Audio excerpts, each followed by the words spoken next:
Here we go. So for this year's Start Something series, we're featuring our great professors from Iowa State and the Ivy College of Business in our entrepreneurship program.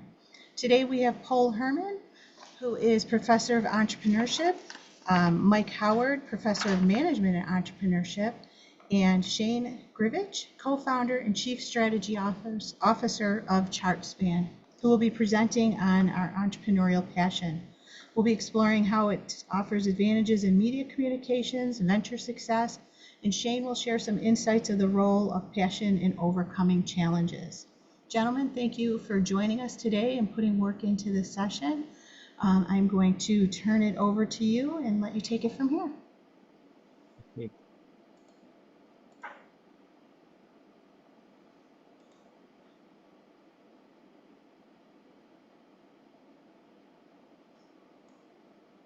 Okay, thank you. Our topic today is entrepreneurial passion, and I want to share some of my research that started with this idea of whether entrepreneurship is all about innovation. We've all heard the common phrase that innovation is the engine of entrepreneurship, or that entrepreneurs are the engines of innovation. So we wanted to also investigate this at the individual level of the CEO founders and study the topic of passion. That passion is considered from a research perspective like the main element that helps providing the motivation, the drive that is necessary to overcome all the challenges that entrepreneurs have. It helps in terms of promoting creativity, that is the new ideas that flourish in an organization, and also the innovation, that is the products and services that come out of these ideas and are launched in the market. So in general, even in entrepreneurship, we compare passion with the same idea that we have in romantic relationships. It's a sense of love. In this case, toward certain domains, toward the firm, toward the job that one does. Entrepreneurial passion is all those intensive positive feelings, those strong emotions, and they are related to identity centrality, the identity that entrepreneurs embed themselves into the firm. And with some co-authors, we've studied 3 types of passion in one paper: developing, inventing, and founding. Developing passion is the one that tries to expand the firm, to increase the size of the firm, to increase the market share that the firm has. Where inventing is about creating new products, new services, to having new ideas and implementing them in the market. And founding is the standard idea that we have of entrepreneurs, those individuals who found a firm, who create a new venture. And we studied this within the context of innovation, focusing on 2 of the main types of innovation: exploitation and exploration. Exploitation is mainly about efficiency, is about trying to exploit from an economic perspective the existing products in a firm. This type of innovation is based on old knowledge. This is mainly about improvements in the firm. It has a short-term perspective because it's mainly about improvements, about advertising, and that's why it is often related to marketing. Whereas exploration has a long-term perspective. This one is more risky. It focuses on experimentation. It's based on new knowledge. In this one is about creating new products. So whereas exploitation is related mainly to marketing, exploration is related to R&D, to research and development. And we investigated this, and we found that entrepreneurs who have high scores in developing passion, they tend to promote exploitative innovation. So they try to grow the firm. They focus on having incremental innovations of existing products, services, technologies, because the main idea is to exploit those products to have a short-term performance in the firm. Whereas those entrepreneurs who are high in inventing passion, they prefer to promote exploratory innovation. They are the ones who want to take risks, who want to experiment with new ideas, with technologies. They are focusing on radical or breakthrough innovation. So they have a long-term perspective in terms of having a better performance in their firms. So if we look at the model we have, here you can see that developing passion does have an impact on the performance of the venture, and that is through exploitation. So that is trying to get the most money out of the existing products the firm has. Where inventing passion also has an effect on venture performance, but in this case is through exploration. So through the creation of all those long-term new products or services. So we studied passion, but we also asked ourselves the question, if passion is so good, can we say that there is too much passion? So you see, passion is that strong inclination to an activity that individuals like, one that they find important, in which they invest time and energy. Where obsessive passion is a desire that is not easy to control. Is one in which individuals engage because they love it, but they can lose self-control. And in this case, it's very difficult for them to cease the activity. It's very difficult for them to disengage from what they are doing, even when that causes harm. It may not be beneficial for their own well-being. And we relate this to the idea I mentioned of identity fusion, is that feeling of unity with a group. Because when individuals are obsessive, they maintain their identity, they try to share core values with group members, so they establish a strong relationship, but often this relationship is not real. It's a fictive relationship, one that they mainly create in their minds. So in this case, and this is a very interesting finding, we see that obsessive passion is closely related to identity fusion, and this leads to fear performance, but that is only when there is the presence of overwork. So that is when individuals put the hours. Here I should note that overwork is working more than the standard number of hours in a country. Here in the US is 40 hours. And we did this research in South Korea, in which they have also the 40 standard hours, but they also consider 12 hours of overtime. So in this case, overwork was people working more than 52 hours a week. And the last type of passion that we studied was harmonious passion. In this one is a strong enthusiasm and interest in one activity in which individuals are fully immersed. They love the activity just for the pleasure that they get from the activity that helps them in their overall well-being. And this is not leading to compulsive or obsessive behavior as we saw before. And we studied this within the context of bricolage, which is the idea that entrepreneurs can effectively manage the resources they have, the knowledge, the abilities, whatever they have, they are efficient, effective in managing to achieve the goals they have. And also we did this within the context of autonomy. So that is those organizations in which members are allowed to take independent actions, to make their own decisions, to have self-directed work. And in this case, we found that harmonious passion is closely related to bricolage, and it leads to fear performance. But again, in the case of those firms in which individuals are given autonomy, in which they can be independent. So you can see in all these cases that passion, the different types of passion lead to the better performance of a firm, but it's always through some kind of mediating factor, whether it's innovation or the identity function, or in this case, bricolage, and always with a moderated factor, which can be the number of hours, the overwork, or the case of autonomy. So this is my research, and I'll be happy to take any questions later on. Thank you very much.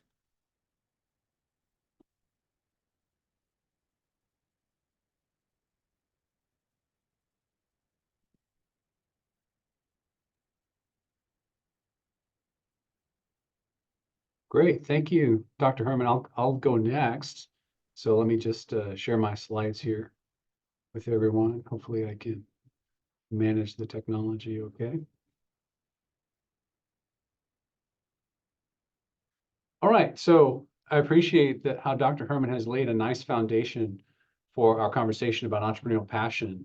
And so I wanted to talk about some of the work that I did in a recent publication in the Strategic Entrepreneurship Journal. My co-authors and I were looking at this question: is passion an advantage for entrepreneurial founders? And it's similar to the ideas in the previous presentation, but we were focused a little bit more on the communication strategy that founder CEOs would use, and trying to understand whether that could lead to some sort of an advantage as a company, as a startup is going through its growth stages and trying to build into a larger successful firm. So just some starting ideas here. We're really interested in this growth process. So a startup begins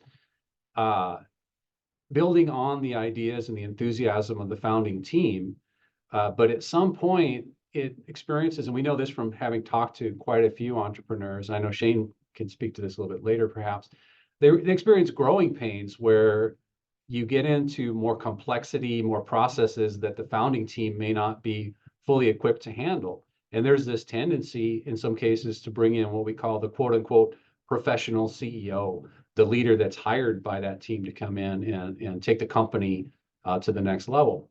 And that sounds great. These skills are very important to growth, but my co-authors and I were wondering, is there a downside? Is there a way that kind of stepping away from the founder CEO would hurt the firm or would undermine its ability to continue on? And we really connected to this idea of entrepreneurial passion as maybe the missing link, the thing that you're giving up and transitioning to a hired CEO.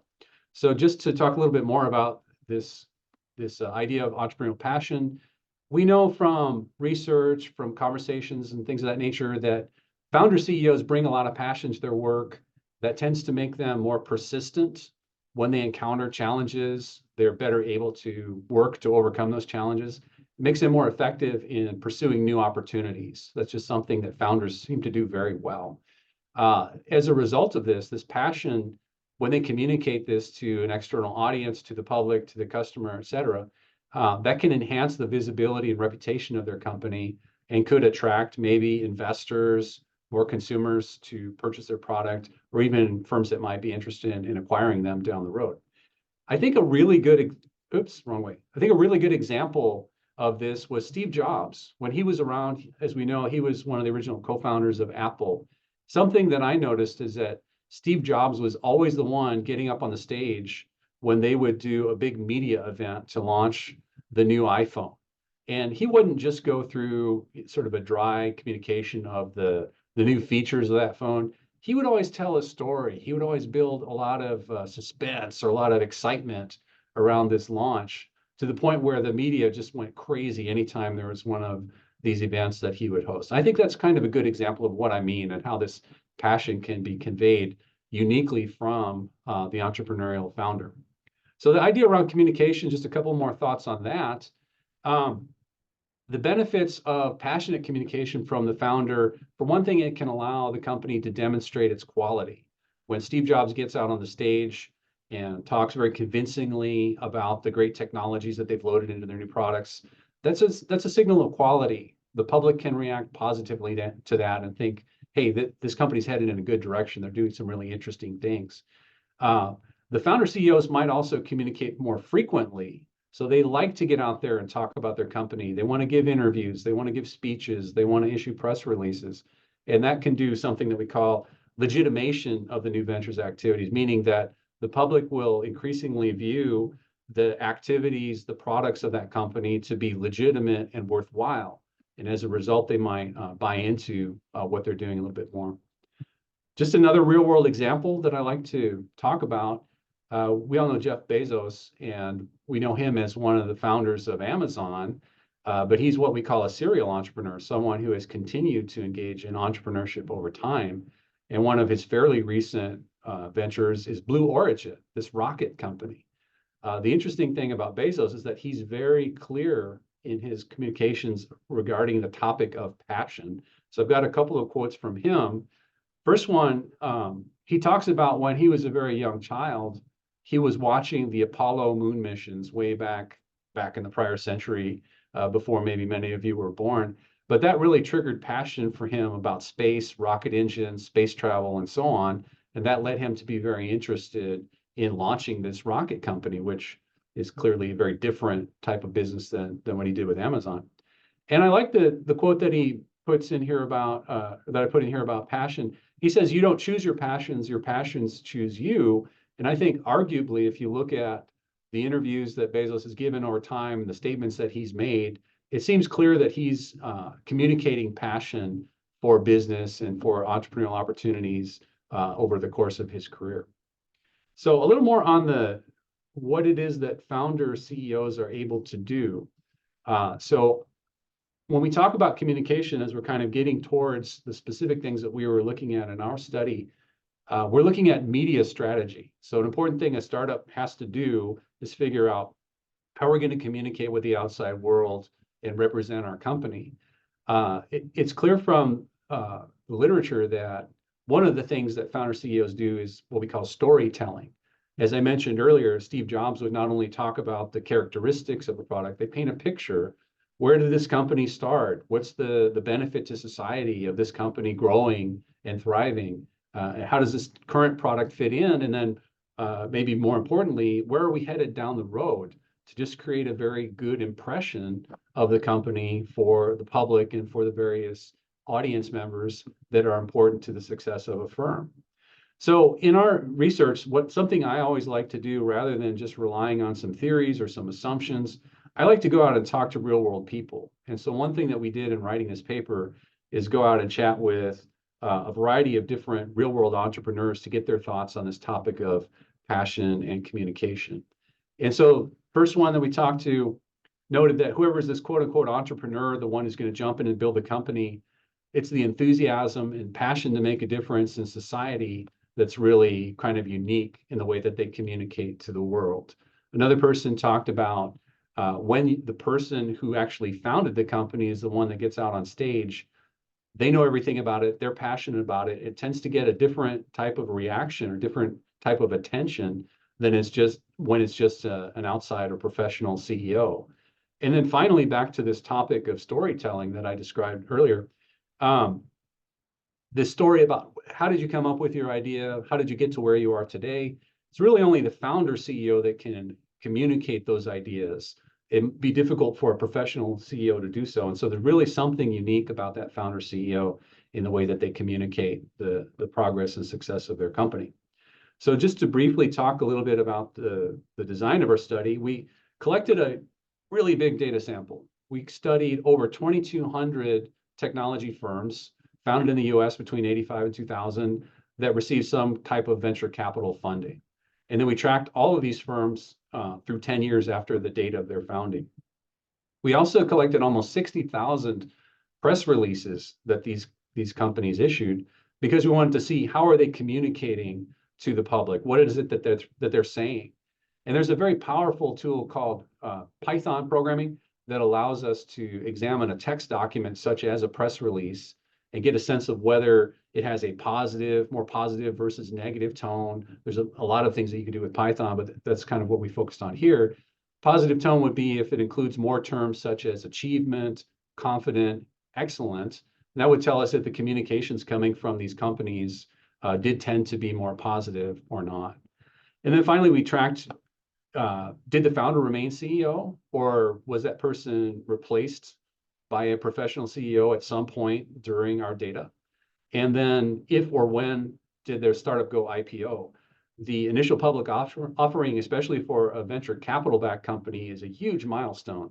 That enables a lot of the investors to cash out. It's a big signal of success for the founding team. So this is a very important milestone. We tracked whether these companies in our sample were able to achieve that goal.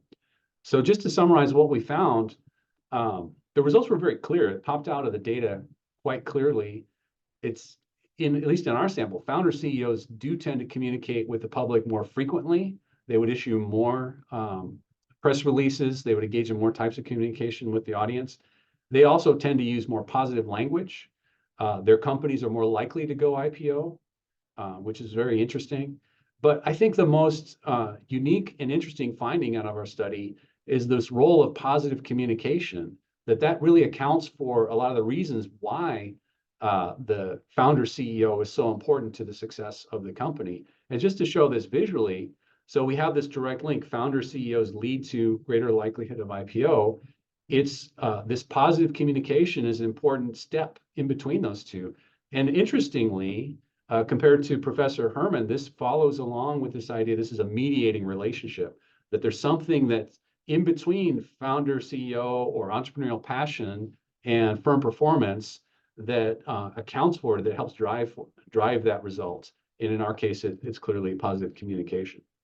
So just very briefly on where we would like to go with our research, my co-authors and I think that the idea of entrepreneurial passion should matter everywhere, not only in tech companies, but the small startup, the mom and pop grocery store, the local restaurant. It'd be great to study that because there's so many more of those types of ventures that are launched in our economy. If we can understand how passion relates to that category of activity, I think that would be very interesting.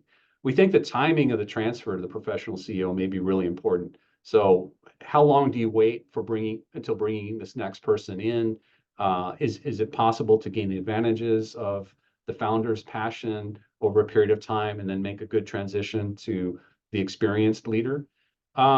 We actually had one of our interview respondents say, why not get the best of both worlds? You can bring in the professional CEO to manage the growth process, but maybe you keep the founder as the spokesperson, or maybe that founder becomes the chairman of the board of directors, and in this other leadership role, they can go out there and represent the company. So those are some of the things that we're interested in studying in the future, but I think hopefully this sets up Shane Grivich to have a really good conversation around his real world experiences and his observations regarding passion in his own experience. Thank you very much, Dr. Howard, and go ahead and pull up my screen here. I'm glad I went last here because it was really interesting listening to yourself and Dr. Hermann go through what you just presented. I was thinking about my own journey as I was listening to every part of the slides and just thinking about our own our own journey as we've gone through this. And I think one of the things that I found really interesting, I took some notes here, is we're kind of in a unique position because much of what was discussed I've lived, and including in the instance of our company, ChartSpan, we've gone through all the steps of actually founding a firm, inventing actually a new product, and creating our own kind of cottage industry, and now we're currently in the developing phase. And so we've kind of evolved over time, and hopefully I have a couple slides here that'll touch on that. One of the things I wanted to share with the team was a little bit about us as the founders and kind of how our makeup and passion has been a part of our journey. And so there's three of us that started the company together, but all of us come from very unique backgrounds, have very unique skill sets. And I think it's important to note that when you are creating a team, or you do have a group of founders coming together, that everybody understands kind of their roles, and those can weave nicely together. So for instance, we had one that was a seasoned operator who had was excellent at fundraising. I'm not good at fundraising. It was not my expertise, but he's terrific in that space. And we had the subject matter expert, our other partner who was the clinician who came up with our very first idea, and then myself, who had a background in sales and marketing in our industry. but tends to be more of a strategist and kind of a thinker, and not much of an operator. So that was important as we kind of gelled in the early days. But I will say that the true common thread for the three of us was that we were all, kind of use that term, cut from the same cloth. We had that drive. We had that passion, and I really kind of would say would manifest itself through as resiliency. That was something that we were all commonly kind of built just from who we were, and that would present itself in many ways. And usually that was when we'd have those moments of adversity. How do you overcome those? And anybody that started a business or is thinking about starting a company, you'll know adversity will always be rearing its head. It's almost a daily occurrence, and how you move through those moments oftentimes are driven by that mission, by that passion to say, I have to figure out a way through this. And in fact, I'll give you an example here for our own self. The very first business part of our business that we created, which was an original idea, was a B2C offering. So we came up with an idea to create we disrupt the healthcare industry by creating a new patient-centric application for patients to access their healthcare records more effectively. We had many assumptions that we believed were on point. We created a beautifully designed offering. It did well once we had launched it, but the problem was we couldn't find a sustainable business model. And sometimes when you make assumptions in the marketplace and you launch, you oftentimes will find that you just didn't have either the timing wasn't right. You didn't some of your assumptions were incorrect. And we were not able to, continue being funded on our current path. And so we had to figure out what were we going to do next. And I think this was the primary illustration of where passion kept us going. We refused to fail. We looked at each other and we said, we're going to find a way through this. We're too smart. We're too driven. There is no backup. There's nobody behind us. It's just us. And so, through that process, really kind of soul searching, and we looked for, where could we pivot? And, we truly had that pivot moment. It was our Hail Mary pivot. But we identified an opportunity that presented itself in our market. We were able to compel our investors to, give us some runway to focus on that. It happened to be called chronic care management. It was in the same vertical, but we felt like we had aligned ourselves nicely to be able to really kind of jump on this new market that had presented itself. And so it really became our new focus and our new passion. And it's good that we did, because that's how we survived and that's how we saved the company. And today we're the largest provider of these services in the country with a 9-figure valuation. But we never would have gotten there if the three of us didn't have just that overwhelming sense of purpose and that drive to say we have to figure out a way to go through this. I think that's where a lot of startups and small businesses can sometimes fail. Is you have great ideas, you've got a great business plan, but when those moments of adversity present, it can really create a lot of challenges. To your several of your points, I thought it was interesting. You're talking about kind of persona and behavioral traits, and how does that impact the overall journey. In a moment of vulnerability, I figured I would share a little bit. We took one of these. Our board had us, the leadership team, take one of the market leading, I guess, kind of analysis of your own self. And so I screenshotted a few of my own that we did, and it's kind of scary how accurate these are sometimes when you take them.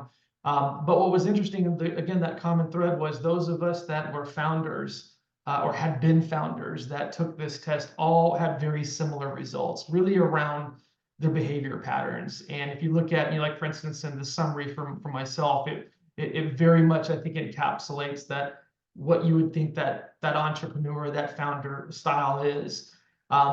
But the point I do want to make here too is that there is a cautionary tale, and that is that you can sometimes create that echo chamber, or that place where you don't have those at the table that are the analytical thinker that will say, "Hang on, slow down. Don't jump. I know you're the risk taker. I know you're mission oriented. You want to get here, but we need to think about this. There will be a repercussion, or there will be things that we're not thinking about. Let's analyze this first. And let's make a decision together." And I know, Dr. Howard, you talked a lot about communication, kind of more outward communication. For us, internal communication, one of the things that we established early on was radical candor. And we told everybody that we brought on from that point on, which was, we're going to exercise radical candor here at our company. And what that means is that in moments where you don't feel like you want to speak up because you think it'll hurt somebody's feelings, There's a kind way to do that, but you need to speak up. You need to be willing to present those issues and push back and be the contrarian in the room, because I think that's a healthy mix, for any organization. Somebody during that process, there was a comment that was made to me that really stuck with me, and it was building a business oftentimes is very different than running a business. And that to your point, just in some of the previous slides that you showed, but companies evolve, and I love that best of both worlds. I wrote that down, and so if you can get to that place, I think that's a wonderful place to be. There's a picture of our original charge span offices in 2013. We're in a 10 by 10 room that a company let us use for free, and those are Home Depot shelves, and those were our first desks. And so, we've come a long way from there to where we are today. But I think it's important that with any entrepreneur is that you have frequent touch points and try to self-assess my own personal skill set. Am I the right person for right now? And am I supporting the needs of the business, especially as you're getting to things like an IPO or moving to exit, going to developing? And so, we went through that process ourselves, and my partners and I really felt like our passions were kind of truncated into certain areas of what we do best, and it was time. We needed to bring in somebody that was a seasoned operator that had could help kind of take us across the finish line to get us to that place, and it's really been wonderful for us because that daily grind of the operational things that would keep us from being able to do, I think, what we do best, was able to be lifted. We were able to kind of hand that off to her and some of our team, and now we really can focus on, I think, what we do best. Whatever those rules are, and we're actually living kind of that best of both worlds right now. And I can tell you, it's definitely a wonderful place to be if you can get there. So that's just my slides. Just a little bit about our journey and how that's gone for us. And I'll stop my screen share here, and we can open it up for questions and comments.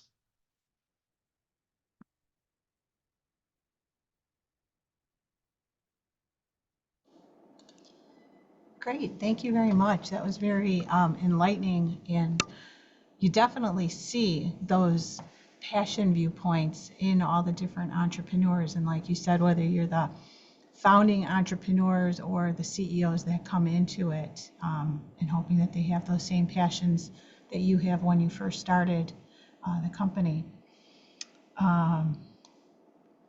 Let's see, we have some questions coming in. So yeah, if you do have any questions at this point, please put them in the chat and we will definitely get to those.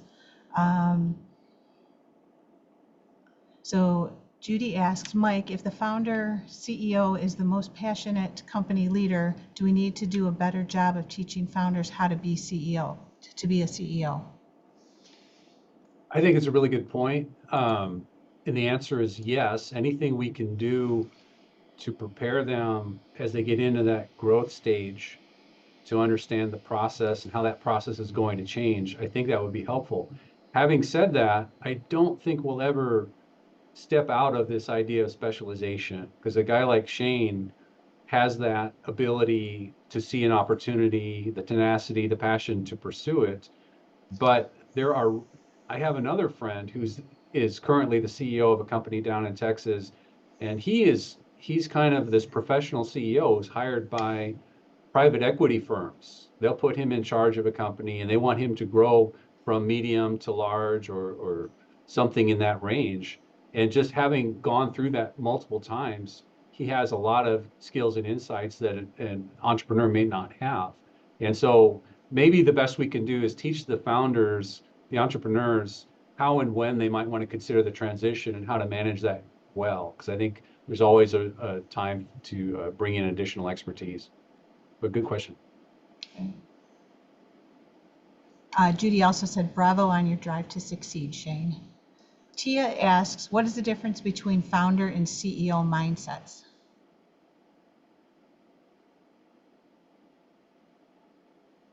So I'll let the others chime in as well, because they have probably their own observations. But I would just say the founder focus, what we know from studying entrepreneurs, is very much one of opportunity recognition and opportunity pursuit. A CEO is maybe more in the mode of optimization. And to some extent that might touch on what Dr. Hermann described on the different types of passion that lead to exploration versus exploitation. Maybe in some sense, a CEO is more in this optimization space, trying to make an existing successful company even better, versus an entrepreneur is just trying to get the ball rolling and build something that has a potential to be successful. Yeah, and I'll add to that. I think, you know, a lot of it comes down to what's the end goal. You know, is it to create a business that you can hand off to your kids someday? You know, is it to, you know, create an IPO and build some wealth, or have an exit strategy and then go do it again? I think a lot of that is driven by the investors. You know, oftentimes once you get into the venture side of things, they're going to have their requirements of what they want to return to their investors and their multiples. And so, you know, I think it's kind of really decides, you know, what is your end game? You know, is it, and I think a lot of that will dictate the timing, and then, you know, really the needs of who needs to be leading the ship. Because most organizations, I think just about all at some point, the founders at some point will typically step away, because your CEO really is your seasoned operator. It can be the change agent at times too, and just ensuring that the investment or the business is in good hands and can be, you know, sustained and get it to where they want it to go. Thank you. Luna asks, what is your best advice to not become overwhelmed by passion and to find a balance between passion and rationality to make the best decisions as possible for the business? Well, I'll speak to just, I'll just jump in and let the guys chime in as well. I think for our own organization, I think that was one of the points I was trying to illustrate, which is, I think it's good internal communication in surrounding yourself with team members that feel empowered, that can speak up, that can have ownership of their place in the company. I think that's really important, because if you get somebody that can kind of bully their way through and always make take an input, but ultimately it's just going to be their way anyway, you get disenfranchised, you're not going to have good input. And then you're at the whim of the individual, and then that can sometimes be where their passion can take over, bad decisions are made. And I think, unfortunately, as we see a lot of organizations that failed or didn't make it, a lot of times they created their insulated world where they didn't listen to their teammates and didn't really take or heed good advice.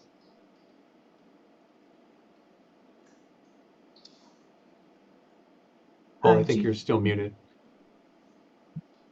All right. I'm sorry. Yeah, I wanted to emphasize that Shane first presented the slide with the team. So in many cases, this is a team. So are those team members the ones who can guide one, who can say you are doing too much of this or you are wrong in this? And Shane, you mentioned that people should always speak up in any team. And I would also add that balance is not only within the job, but people who can balance their own life, because they can have a family or they can have friends, so that is not everything related to the firm. That's another way to find balance. Great, thank you. Judy totally supports bringing in experienced CEOs. We need to find more Shanes. I'm not a good CEO, but I'm not. Tia asks, how fast is too fast for expansion of new businesses? And well, we'll take that one first and then go to the next one.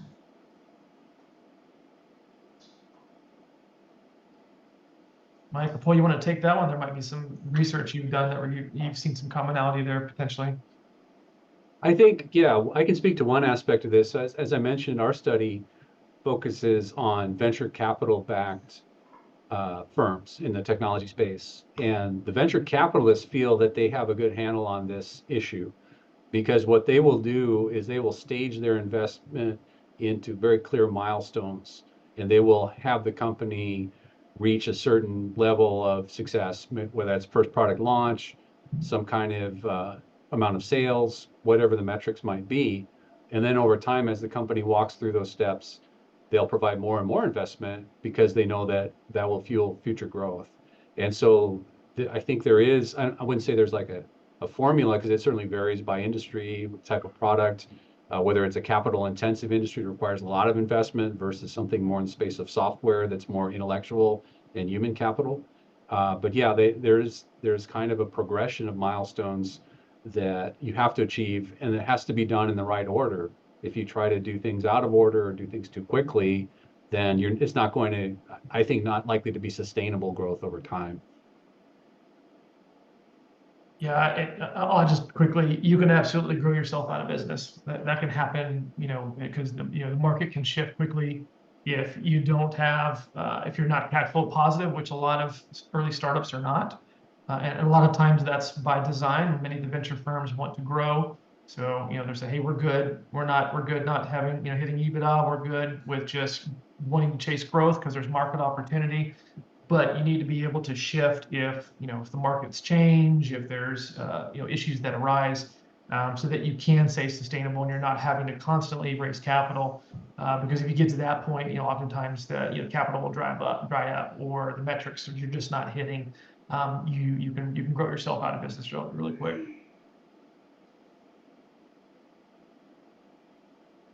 Great, thank you. The second part of Tia's question, how did you recruit your team? What do you suggest for those who start independently?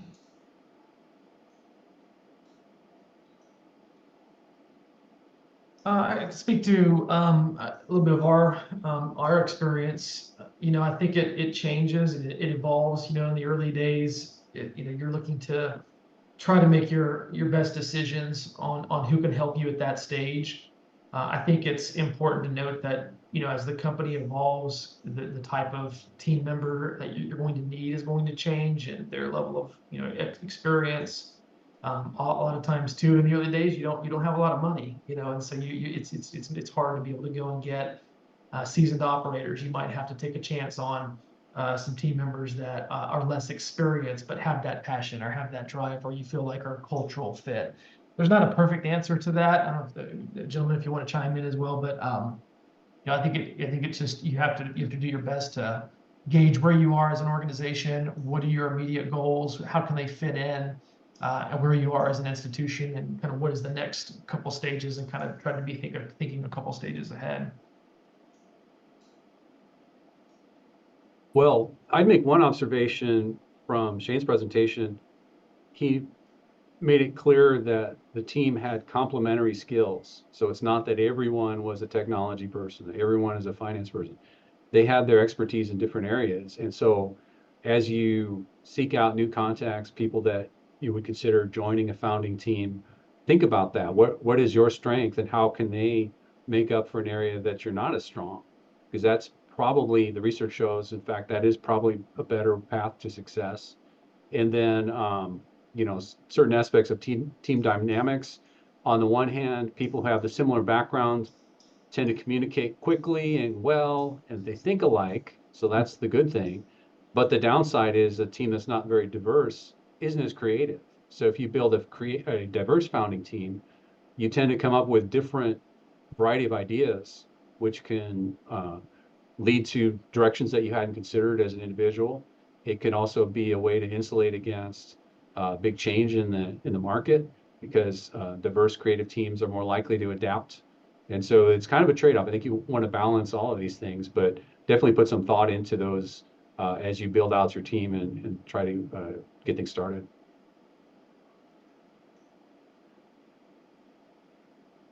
Thank you.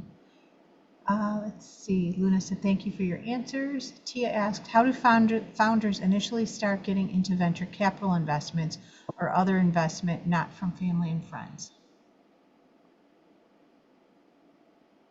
Happy to jump in there too. I think when you're starting your idea, one of the things that we highly recommend is to begin to build out consensus within your market. So before you're going to go to the venture institutional capital outside of kind of your seed or friends and family or angel investors, you need to have some level of market demand or market acceptance. So I think it's really important to go out there, and even if it's an early stage idea, to go and find a handful of institutions that think of it almost like an LOI.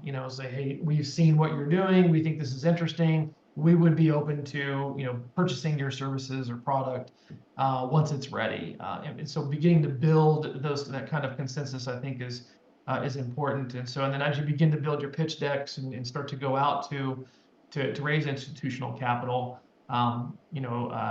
whether you have proof of concept done already or you've commercialized it yet and you're moving it to kind of early stage, I think it's important to do that as you go out there, just making sure that they feel like you're buttoned up, you've got a market that's open to your products and services, and then you can show some level of runway that you can prove already proved out. I think that's an important point too. I think Judy Isles, the director of the Papa John Center, would be very disappointed in me if I did not bring up the idea, at least locally, of talking to the Papa John Center. So there are so many paths to get support and funding, even if it's very early stage. There are a number of different pitch competitions. You can actually get really good prizes if you enter those competitions and you get great feedback on your ideas from the judges. But then there are things like SciStarters, Startup Factory, if it's more of a technology-based idea. But yeah, please do seek out the different programs that are offered through the Papa John Center that will help get you beyond that family and self-funding in kind of a nice way, kind of nice intermediate ways you're trying to build out your company. Thanks for the plug. I'll add one more thing to that, because we're a product of that. There are incubators and accelerators that are available across the country too. We went through an accelerator in upstate South Carolina. That's actually what brought us here. And so that's where we're able to kind of refine our product and service. We're able to get in front of an informal environment, in front of venture firms that came to hear our pitches. And that's ultimately how we were able to get started too. So I'd recommend looking at those as well. Great, thank you. Mike, thanks for the plug. And Judy gave you a hearts emoji and said, thanks, Mike, our awesome Ivy JPEG fellow. Tia also asks, what impact does a business plan have on success versus failure in having one, and two, the quality of the document?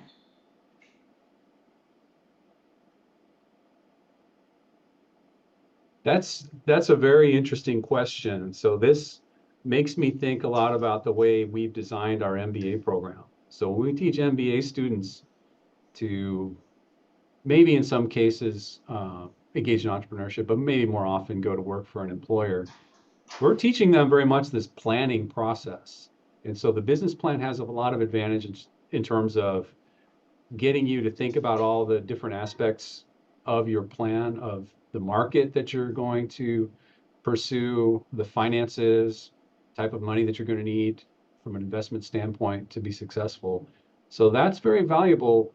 However, there is research as well that suggests that's not really enough. And in some ways, the business plan itself can be a bit constraining for certain kinds of entrepreneurs.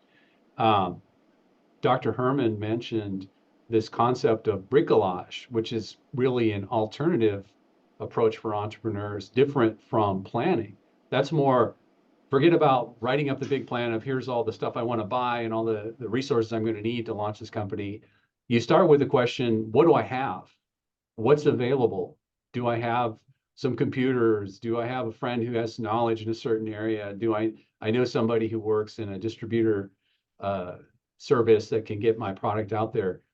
Work from that. And that's not quite as plan-based, but it is another path to success. So I would say plan is a generally good framework, but don't assume it's going to take you too far. Be flexible. Again, make sure you include flexibility as you work through your business. Yeah, I'm glad you mentioned the point of flexibility. I have worked a lot with the business plans, and flexibility is one of the most important points because everything changes. So no matter how well you plan, how good of a futurist you are, that future is going to be different. And another one is that people who are going to be involved in implementing the idea, the product, the services of the firm need also be involved in creating the plan. I have seen two types of mistakes, either that only the CEO has a plan in her mind and people need to follow, or when the CEO is not involved, because that shows lack of support. So besides flexibility, integration is also very important for any business plan to succeed.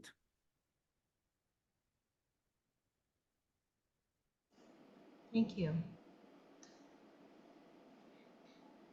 Judy asks Shane, if you would, we'd love to hear more about your experience as co-founders versus single founder.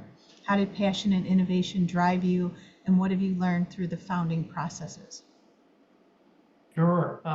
Well, I can say, you know, 100% that I couldn't create what we've created by myself. I just didn't have the skill set or the know-how and the various aspects that were required. And so for our particular instance, we needed the three of us. And we wouldn't, I think we can all agree that if we each didn't have our role that we played, we wouldn't have been able to create what we did. And so, and we each kind of had our roles at different times that have led to our ability to get to where we are. You know, I think it's if you're a single founder, you know, obviously there's a lot more on your own plate. You know, it's you have to wear many hats in the early days, versus being able to have partners. You know, you have. I think the nice thing about partners too is that you have somebody you can talk with. You're forged in the crucible of what you go through together. You're shoulder to shoulder. You know, you have somebody to talk to that's going through it with you. That's something that's, you know, I feel like has been is a pro when you have partners. But you know, it's, you know, as a, you know, I think as a founder, for whatever it is that you do, whether you have partners or whether it's just you and yourself, I think it's just you do have to have that passion. And I know we keep going back to that's the theme of today, but because you just have to prepare yourself for unrelenting stress, because that is just a big part of building a business. There's just no way around it. You have to prepare your family, you have to prepare your friends, and you have to prepare your colleagues with that because it just requires a lot of work.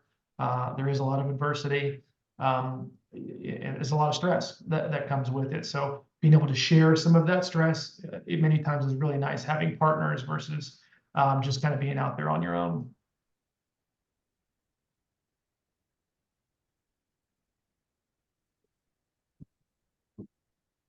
Can't hear you. Thank you. Did you have defined roles as you were starting? Judy assumes based on your skill set, would you say it's more rare than more common that three co-founders could launch so successfully, especially with the barriers you faced? We did have very defined roles, and that was a luxury I think that we had going into the business. We knew we needed someone that could really build and help raise the money, create the processes, the infrastructure. We had an individual that was the subject matter expertise, who was the clinician, who could train us all on the industry and help guide the development of the service line. And I had, you know, I think to our colleague's point here around, as you get started, you know, I started my career in the healthcare industry. I was in kind of a startup. I wasn't a founder, but I went through a startup phase for 12 years with a medical device company. So I was able to learn a skill set that I could bring to the table. So, you know, I wasn't Zuckerberg coming out of college and just, you know, stumbled upon this great idea. You know, you had to go out there and learn how to do what you need to do. And so I think all of us had that opportunity to, you know, have a decade or a decade and a half in the real world doing their own jobs. And then we were able to come back and utilize that expertise and experience and do what we do. I think that actually accelerated our ability to do what we did. I think if we weren't having to learn how to manage a sales team or recruit a sales team or build out, you know, a project plan for deployment of services, since, you know, we had done that several times over and for each of us and what we did, that was, I think, an important aspect to our success. Certainly. Thank you for that. Well, we are getting close to our wrap-up time, so we really appreciate all three of you providing your time and expertise today and joining us for this session. Our next session starts something that is next Wednesday on April 10th, the first 100 days, Entrepreneur Personality in New Ventures. How Entrepreneurs Think Differently is next week on the 10th, and the first 100 days is on April 17th. We have other programs that we offer.